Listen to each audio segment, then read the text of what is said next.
This is the book of Habakkuk, chapter 2, verse 1.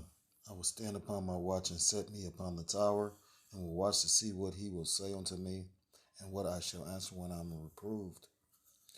And the Lord Yahweh Ba'ashem Yahushua answered me and said, Write the vision and make it plain upon tables, that he may run that readeth it. For the vision is yet for appointed time, meaning these signs, these prophecies. But at the end of it, But at the end it shall speak and not lie, though it tarry. Wait for it, because it will surely come. It will not tarry. Let's go into that word tarry real quick. Because the blessed explanation for that is basically how you see the prophecies popping like popcorn, and then you see things slow down. You see things look like they're about to escalate and explode, but then they slow down. Delay, to linger, delay. So you see, like when Trump had to shut the government down, and brothers thought that we would be, things was about to go hectic. Then brothers thought that that was about to be the beginning of, the end. Then, thought that major moves was about to come into fruition, but they tarried.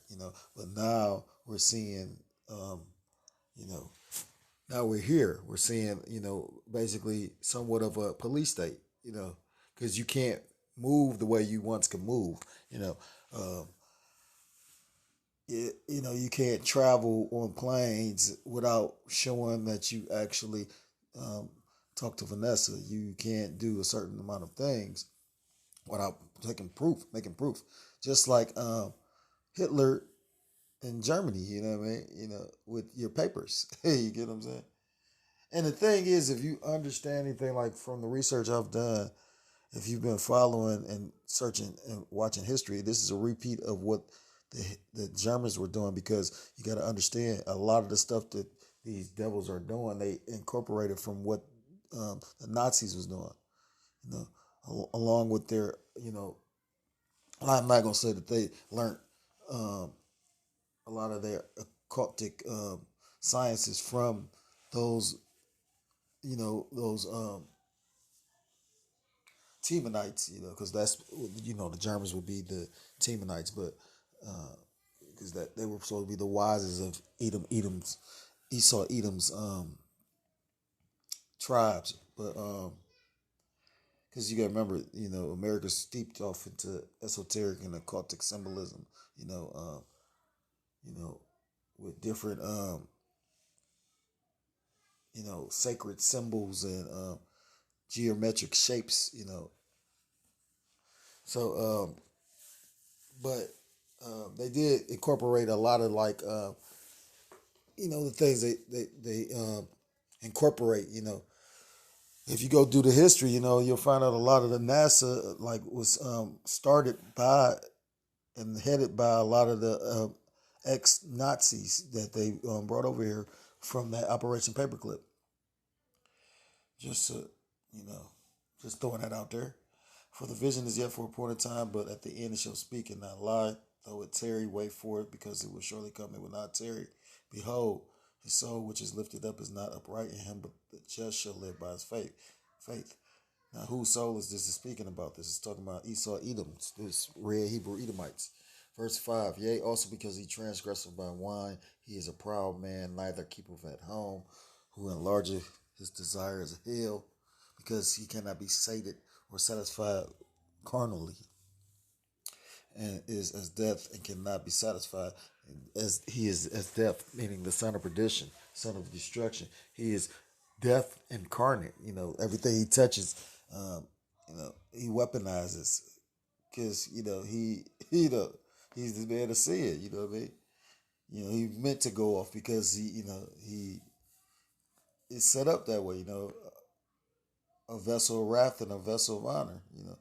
Esau, Edom is the vessel of wrath, and Jake is the vessel of honor. And it is as death and cannot be satisfied, but gathereth unto him all nations, and heapeth on to him all people. This is the only man that want everybody to basically follow his philosophy. That's why he pushes this democracy in all these different countries. So shall not all these take up a parable against him, and a taunting proverb against him, and say, woe to him that increaseth that which is not his. How long? And to him that ladeth himself with thick clay. So when you go into that word thick clay,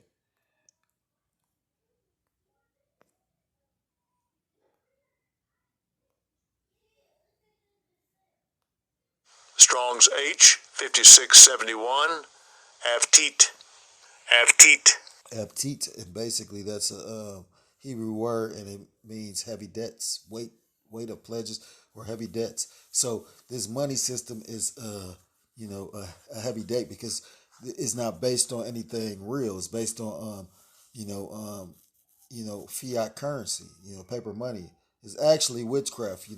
Again, you go into you know this system is based off of some out of Babylon. I can't think of the name of it. The Babylonian Bankers. That's a book, a name of a book that you go check out. Long story short, it goes into this system because basically it's witchcraft because they're loaning you, money that's not really they don't really have, and the banks operate on that system to this day. A bank can lend money that doesn't have, and then they can actually take real physical property and assets by loaning you money. If you renege on that loan, then they can come after your. That's why they need collateral. Just a bunch of demonic shit. But we grown, but I said I was gonna work on, you know, my swearing. Lord willingly, I observed that. So I got this article because I was gonna do this article on something totally different, but I misread the heading, and so it's a whole totally different lesson I had planned, but based on me misreading it, it threw off the spirit like way because I'm thinking that the guy did a particular thing and it didn't. So I came up with these scriptures, and although it just the spirit kind of switched. So I was searching for something. I found this, you know.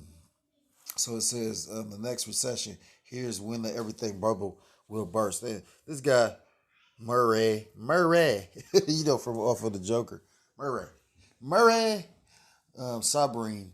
But this guy doesn't know. He guesstimating, making a conscious guess. Now, some people analyze things and follow things. Pretty. You got a lot of economists right now following. The trends and following the nation and the debt and all that different stuff, so they can be pretty accurate. But I'm doing this video because when you look at the time frame, he said, that's not too far fetched and not too far away, and you still got people in La La Land as if like everything is just kosher and cool. So it says the next recession here's when the everything bubble will burst in October 20. The given date. That's not a typo to reach the best guesstimate of.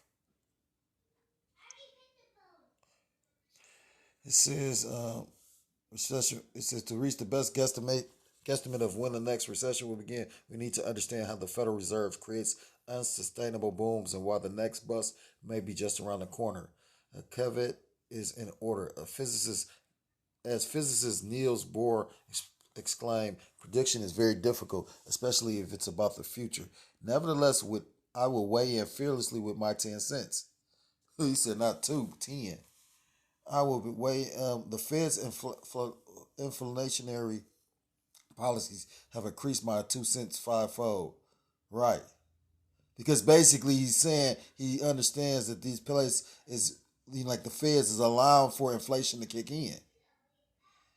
And you got these goofy ass Americans that's just up with it. Now I'm surprised things, we ain't went to hyperinflation. You seeing things go up a little bit. Each year things go up a little bit, but I'm seeing things go up, you know what I mean? Like, not astronomically yet, but like I said, I've witnessed that. You got brothers in other cities that literally, I've heard Elder Malcolm mention it. He said he went with a brother and they bought a few little different things. It wasn't a super big meal, and it came up to like $70. The brother Bakura Muff, I think they're in Jersey or New York. Well, I mean, but that's all that tri-state area type of thing. And I know he said like he got some water and some like pistachios, like 3-4 items, and it came up to like $80. So yeah, you got on the West Coast they experiencing it on the East Coast. We're Midwest, but when we hit it, like Brother Show, He went to Walmart, and all the shelves was empty. You got this Christmas season up. People were gonna go spending and buying shit, and what's gonna happen is a lot of stuff ain't gonna be restocked. But that's just me speaking as a man. It says, if a dog can have a crypto, why can't a retired finance professor who warned the public that prices were about to accelerate due to the Fed's inflationary policy in the spring of 1976? Consumer price rose 5.7 in 1976, 6.5 in 1977, 7.6 in 1978. Salakia, it says 11.3 in 1979, 13.5 in 1980. Talk about being right on the money.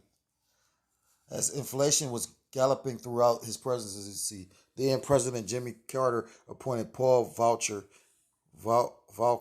a former bank and U.S. Treasury official in 1979, to halt the multi-year price spiral. Volcker succeeded spectacularly. Consumer prices rose 10.3 in 1981, revealing how inflation momentum can continue for a while before the Fed's tight money policies slay the inflation dragon. In 1982, prices rose 61%,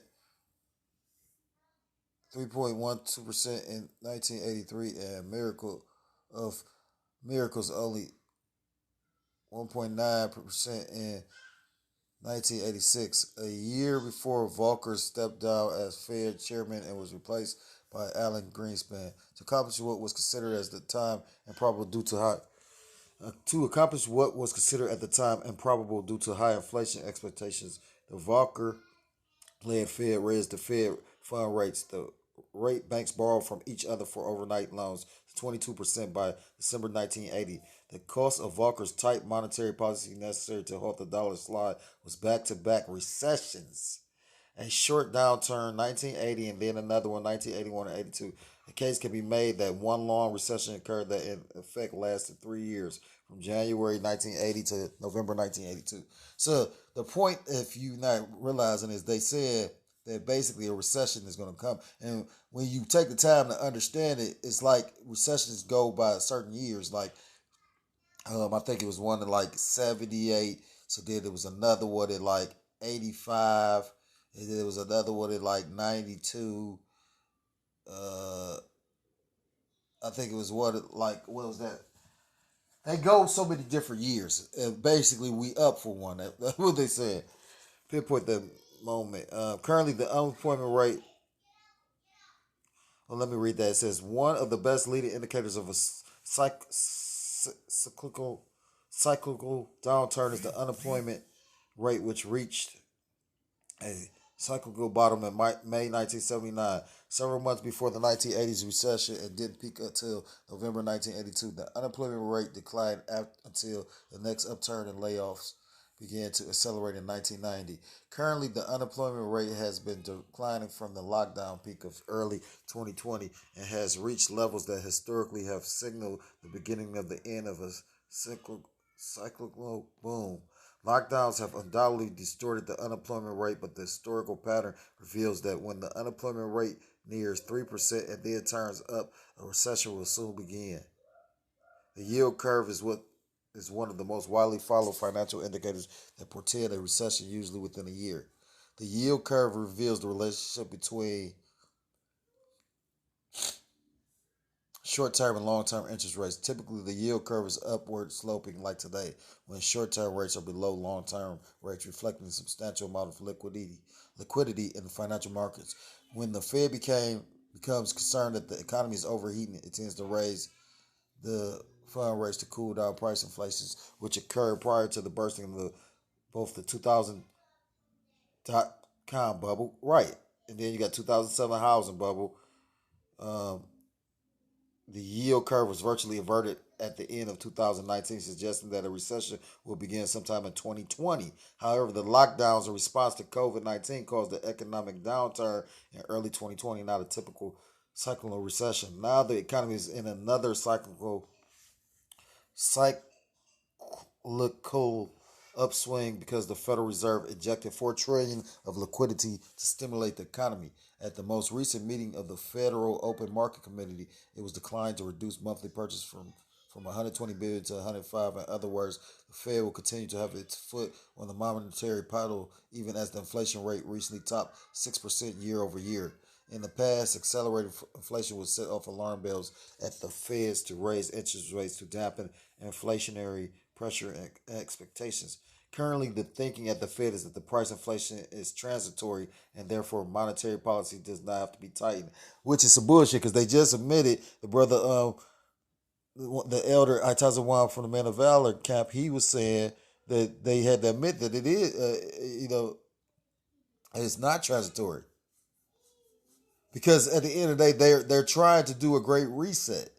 It's not coincidence that they're making these statements, the great reset, and then you got these coincidences. Like next year is gonna be a hell of a year through the spirit. Brothers have been making mentions about that. I just seen the brother Amawan Gabar make a video about it. The brother Amaran from Men of Valor make a video about it. 2022 is gonna be a lot going on because you got Elon Musk trying to get that Neuralink approved. They try to do all this digital currency shit. You got these lockdowns still in effect.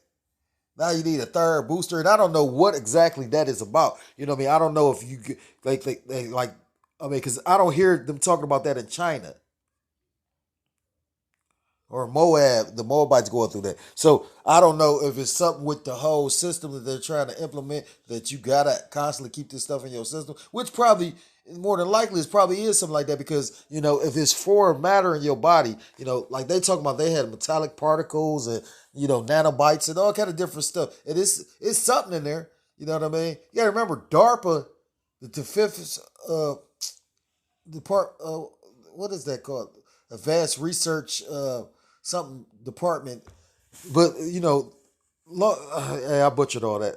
DARPA though, basically helped with the creation of this vaccine. My fearless forecast, therefore, is inflation accelerates in 2022. And that's the spirit. He said that he feels that inflation is going to accelerate. So next year, basically expect these prices of everything to go up. You might even hit hyperinflation. Then the public outcry over skyrocketing prices and the media reports highlighting how prices are decimating the average family's purchasing power may cause the Biden administration to impose wage price controls as President Nixon did in 71 to take the sting out of the inflation before his 72 re-election campaign. Biden could use executive order if Congress doesn't give him statutory authority to impose price controls. Without price controls, I expect the Fed to raise the Fed fund rate sometime in 2022 and to continue tightening in 2023. Thus, the next recession could begin in the fall of 2023, but no later than a year later. Now, he doesn't know for sure, but that's why I wanted to bring out this article. This is close. You know what I mean? And 2022 is going to be a hell of a year. If we see 2023, because 2022, with all the shit going on, with money being fucked up, if they use that as the excuse of, we have to lock down again, and then you got these people that chose not to deal with that bitch Vanessa, they going to point the finger at them. That's like, they're going to point the finger, that's going to give the people, it talks about persecution in the scriptures. I was listening to a guy I've known for years that I was homeless with, and, he doing really good right now, We both actually are no longer homeless. Called Loyam La Yahweh Shem Yahshua. For me, I don't know who he prayed to. He said sweet baby Jesus, but then I asked him because he had to deal with that bitch because he works in the environment he works in. He works at a hospital, and I asked him, I'm like, was you doing it because of this or because of that? He was like, no, I just did it because I wanted to keep my job. Flat, and I asked him. I said, well, what happened? What happened to taking a stand? And what do you think? Like in scriptures, the Messiah talked about his followers being persecuted, and you sitting up there like no hesitation at all. What? Because he justified it by saying he know where he want to be. And and I could understand that it's fucked up, but it is what it is. You know what I mean? Like at the end of the day, he years prior he was choosing to run the streets and be for whatever reason why he ended up being out there how I met him, but did he end up literally being blessed. He ended up getting blessed by getting a good job. But I don't know if that's a blessing or a curse. I've been to the hospital that he works for. We see the esoteric images. I remember me and my demon was in there because we had one of our daughters there, and we looking at this shit. There's all kind of pyramids and all kind of all seeing eyes and shit in there. You got to understand that a lot of this stuff in America is steeped in occultism. It's steeped in witchcraft and sorcery. So, saying all that to say this thing is coming soon. So, let me get a couple of scriptures.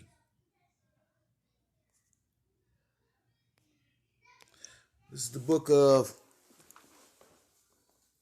Jeremiah, chapter 17, verse 5. Thus saith the Lord Yahweh by Shibbi Shai, cursed be the man that trusteth in man and make of flesh his arm and whose heart departed from the Lord. So, cursed be the man that trusteth in Biden and his administration, or this red Hebrew Edomite, or that these people are going to make America great again. He said, cursed be the man that trusteth in man or make of flesh of his own arm. It tells you in the scriptures that the silver and gold should be cast in the streets. People relying on what they could physically, carnally do to try to prepare them for this. And that's, because it says, and make a flesh his arm. You trusted in your own capabilities. You know what I mean? And just like I said, money and gold ain't gonna save you, because at the end of the day, it tells you you can't eat silver and gold. And that's a hell of a and it's ultimately the will of Yahweh Shema Shah, but that's a hell of a tactic. You know what I mean? A lot of people wasn't trying to take that jab, then turned off, and they start putting applying that pressure, or you ain't gonna be able to work. And what happened? A lot of people wouldn't got that shit. Uh, the book of Jeremiah, chapter 51. I'm gonna start at verse 7. Babylon have been a golden cup in the Lord's hand that made all the earth drunken. The nations have drunken of her wine, therefore the nations are mad. So, modern Babylon is Iraq, or would have been located where Iraq is. Uh, and, Slakia. The ancient Babylon will be located where Iraq is today. But this is talking about the spiritual Babylon, which is America, aka Sodom and Egypt, aka Nineveh, all these wicked ass places that was mentioned in the scriptures. Or Baal, Babylon, the land of confusion. Spiritually, the Lord's hand had made all the earth drunken. The nations have drunken of her wine. Therefore, the nations are mad. Babylon is suddenly fallen and destroyed. Howl for her. Take ball for her pay. If so be, she may be healed. And as again, if ancient Babylon is in the land or is located where Iraq is today, then it was never destroyed. So this is a future prophecy, and it's talking about the spiritual Babylon, which is AKA America. Verse 9, we would have healed Babylon, but she's not healed. Because no matter what they try to do, no matter how many new stimulus packages or how many, infrastructure deals that this administration passed. Because, like I said, they already know, you know what I mean? Like the economist guy that wrote the article said, in the past they would have made sure, and they did certain things to make sure that inflation wouldn't have kicked in. Well, now they're allowing the inflation to kick in. Because the whole thing is they're hoping to do away with this system. The only way to bring in a new system is to let the old system die out. It says, forsake her, let us go everyone into his own country, for her judgment reacheth onto heaven and is lifted up even to the skies. That's why you're going to have a lot of people trying to flee back to their homeland. And it ain't just flee, you know what I mean? Like, you got all these restrictions now. They're not allowing certain people to come and leave and all that, because of this variant, But, this place will not be healed no matter what measures this red Hebrew Edomite try to put in place. I got one last scripture, and that's the spirit, because I was in the book of Jeremiah. So Jeremiah chapter 30, verse 7. So we got a day of trouble coming, especially for our people. You know what I mean? You so-called blacks, Hispanics, Native Americans, Seminole Indians, West Indians, and Haitians. A day of trouble is coming based on this financial fall that's about to happen to this place. I was listening to the brother Bakura Mafia. He was going into how they was talking about the crime is up like 100% in New York and whatnot because you got a lack of police officers. It tells you the book of Second Ezra, chapter 15, about how they will not regard their kings or princes. They not regarding these authorities, especially when things are like, I was just telling the young brother that, like it's funny, they kind of brainwash people because they was getting them this free money, and then now at the time when people needed the most, you know what I mean, they not even offered or speaking about any kind of stimulus. Then you got people. A lot of people are psychologically like damaged because because people stressed out. That's why you about to have an uptick in crime because people stressed out. You have, they call it the Great Exodus, I believe. You had like millions of people walk off jobs. So this is the book of Jeremiah. I mean, we got a lot of what is evil times. Evil meaning bad times. you know, we got a lot of evil times approaching. This is the book of Jeremiah, chapter 30, verse 7. Alas, for that day is great, so that none is like it. It is even the time of Jacob's trouble, but he shall be saved out of it. And who is the he? The elect. Those that have been doing the will and the work of Yahweh Shem Yahushua and who have been chosen from the foundation of the earth. So if you so-called black, Hispanic, Native American, Seminole Indian, West Indian, or Haitian, I implore you to come back to the laws, to the statutes, and to the commandments of Yahweh Bashem Yahushua, or you will be destroyed. And with that, I want to give all praises, all honor, and all glory to called Loyam, La Yahweh Bashem Yahushua, Bashem Rachakadosh Bakathah. Double honors to the apostles and to the elders, great millstone, who do rule well. Peace and salutations to the Akim across the four quarters of the earth. Pushing his truth with faith and with sincerity, as well as risking their lives and the freedom to do so now more so than ever. Shalom to the Aqua, to the Akim out there listening and learning. Lord, willingly, this is edifying. Shalom to the Israelite foreigners scattered abroad in the land of other nations, appearing like the other nations, but whom subscribe to this truth. To you, I say shalom. Till next time, I'm able to come with another lesson. Shalom, shalom. Shalom.